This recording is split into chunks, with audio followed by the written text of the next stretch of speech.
Hey everyone, Steve here. Well, I have a confession to make. After years and years of clients asking me for this, people online, either from my YouTube channel or people from LinkedIn Learning, as well as some of my students from the college courses that I teach, do I offer additional courses that are online? And after years, I have finally decided to sit down and make those courses. I've basically run out of excuses. I have no reasons to not author courses that I feel are the best in the industry. And this video is going to be an explanation as to why I feel they're the best in the industry. So please stick around. Before I explain why I've taken years of dragging my feet to author some courses, I'd like to introduce you to my campus. Right now, everything's in beta as far as the website goes. The courses are basically complete. I have 9 of them. And if you scroll through it, you'll see that, okay, I have a bundle plus 9 courses. All of the 9 courses are part of the bundle. And the way it works for the bundle is if you sign up for that now, for the, we'll say, first 100 people, I'm going to call you my beta testers. You're going to get access to all of the other courses over the next year that I am going to offer. So there'll be reverse engineering, there'll be Class A surfacing, there'll be some advanced functions, as well as exercises, as well as best practice, and any updates like the what's new stuff. You'll get all of that. Everything that comes out in the next year, you will have access to that. And I will be pushing stuff out at least once a month, sometimes twice a month, depending on how big and convoluted the material is that I'm making. So for that first group, you get everything for that first year. Now, as far as the courses, the way they're laid out and set up, if you take a look at some of the pages, only a couple of them right now, some of them have little video excerpts. This is from the surfacing. You can get an idea of what's going on there. Again, I have it muted so you can't hear it while I'm talking. And then if I go to, let's say, the bundle, I have additional video excerpt here. And each one of these has its own landing page.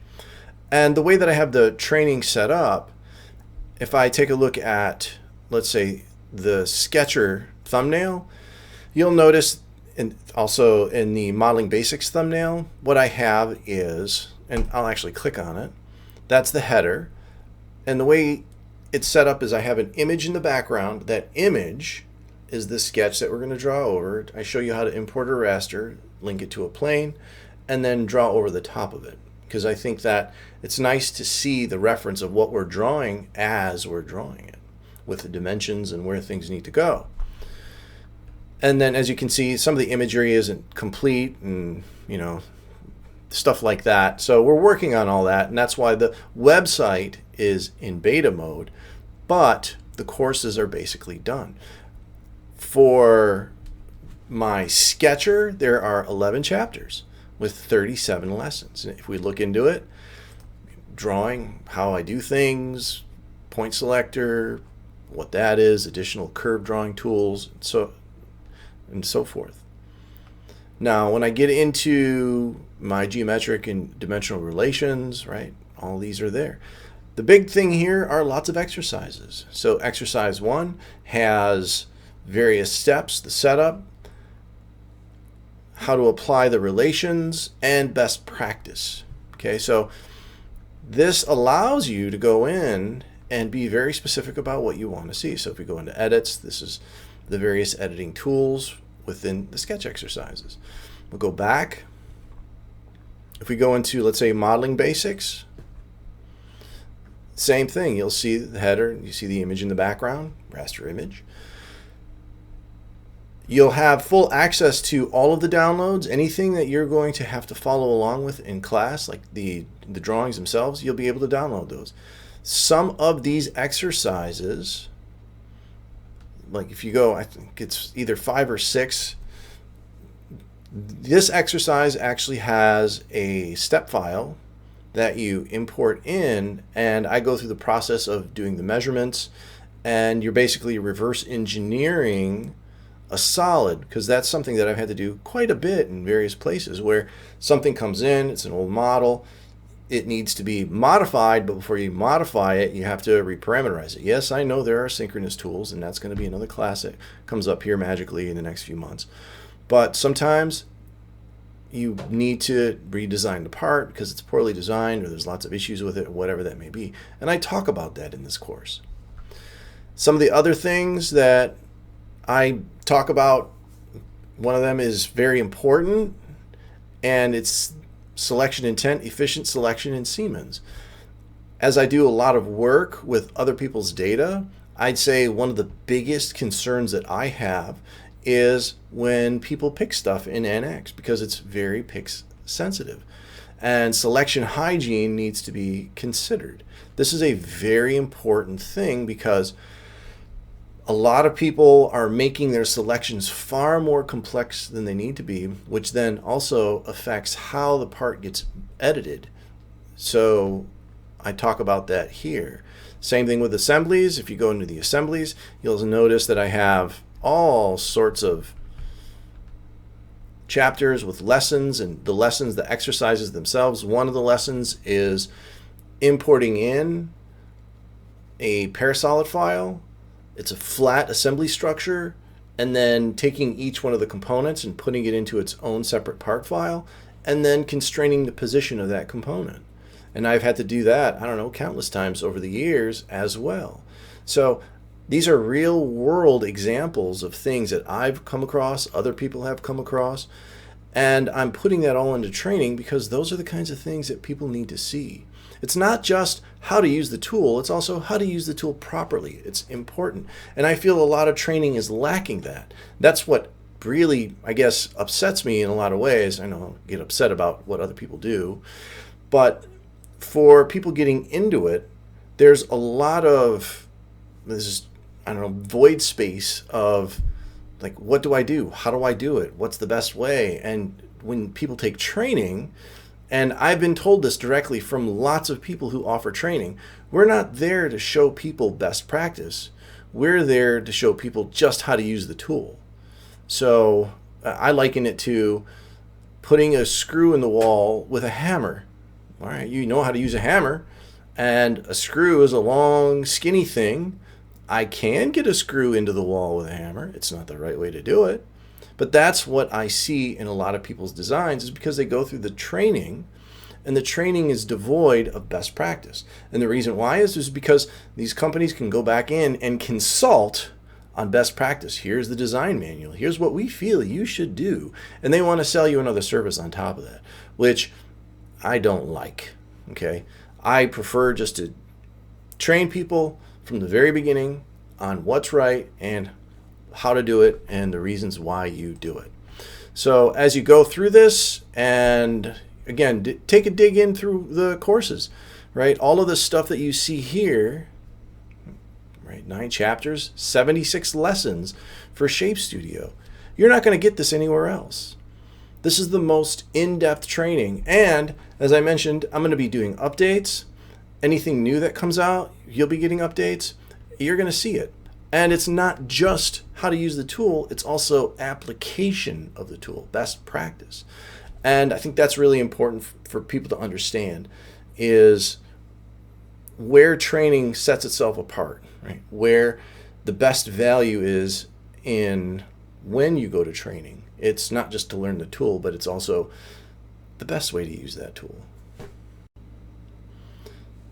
So what's kept me from doing training online for all these years? Well, first and foremost, I guess maybe I'm a little selfish in a sense where I like to stand up in front of a class and teach. Even online, live training, because I get questions. Nice thing about getting questions is it makes me think. I'm dealing with somebody that knows Solid Edge or SolidWorks or Creo or some other CAD tool, and now they're learning NX or CATIA. Well, they're going to ask me questions that are relevant to their current CAD tool. And the way they do things there could be potentially relevant to the way things are done in NX or in CATIA.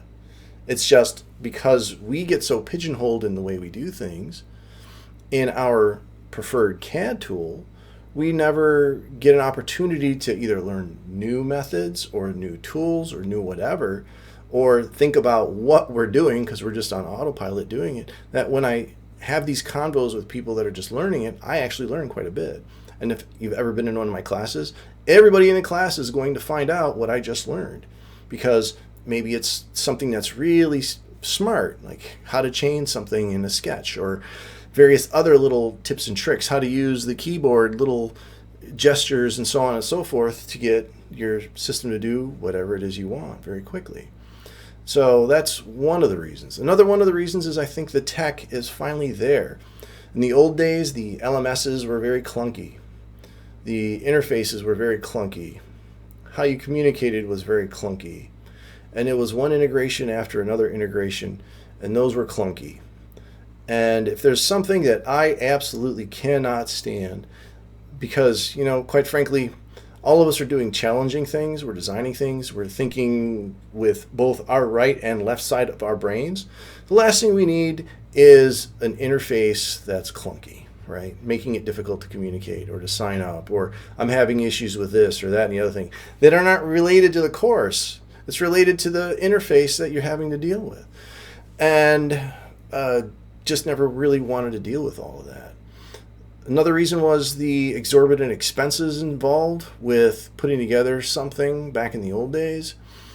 I never really wanted to spend a ridiculous amount of money on something that I felt I could train in a live session and be better at it than doing it online, because the tools just weren't there.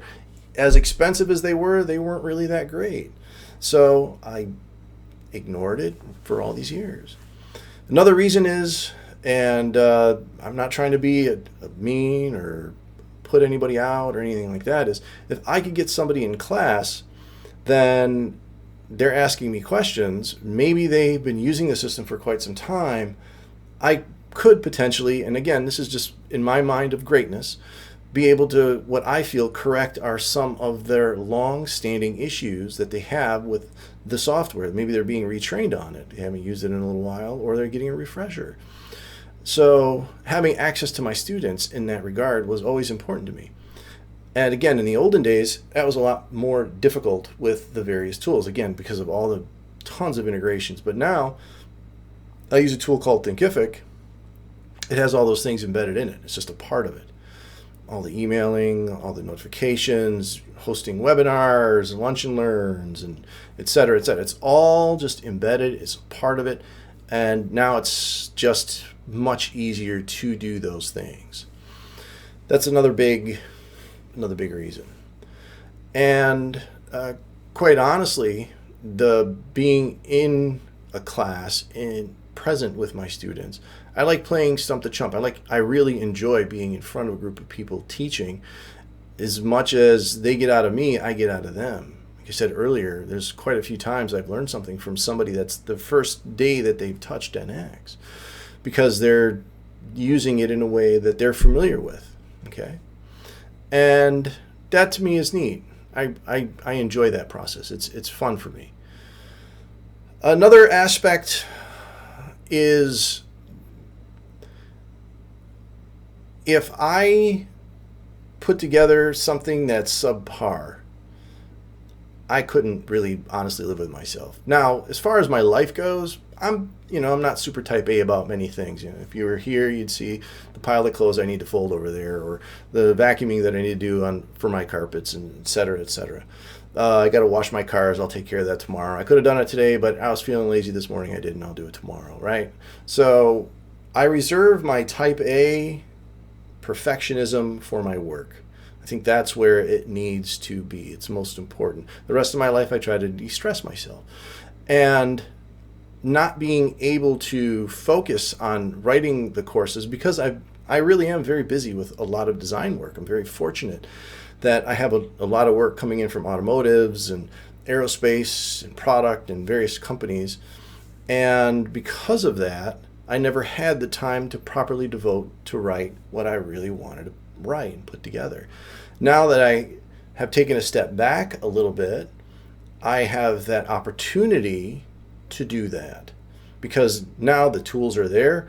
I'm giving myself that opportunity to write the training, to put those online courses out there, to put out an offering that I think is going to be better than anyone else is offering. Again, because I bring nearly 30 years of experience, but it's not just a linear experience. It's also design, consulting, testing, right? Working in testing labs when I worked at GM and stuff like that, as well as mentoring and applications engineering, etc. I've run the gamut on multiple softwares over the years. So I have a limitless amount of experience in all these areas, and I'm able to bring that all together now and put that into the training that I'm offering to you guys. And I think now is a good time to do that. That's reasons that I'll get into in other videos, because it's really truly necessary. It's needed. And as I do more work in the industry and some of the things that I'm seeing, I really think that a lot of people, they're doing a good job based on what they know, but there's a lot that they don't know. So now is a good time to do that outreach and get people that information that they do need to know, and give them the ability to do, call it engineering brain, that engineering brain good job that we all want to do.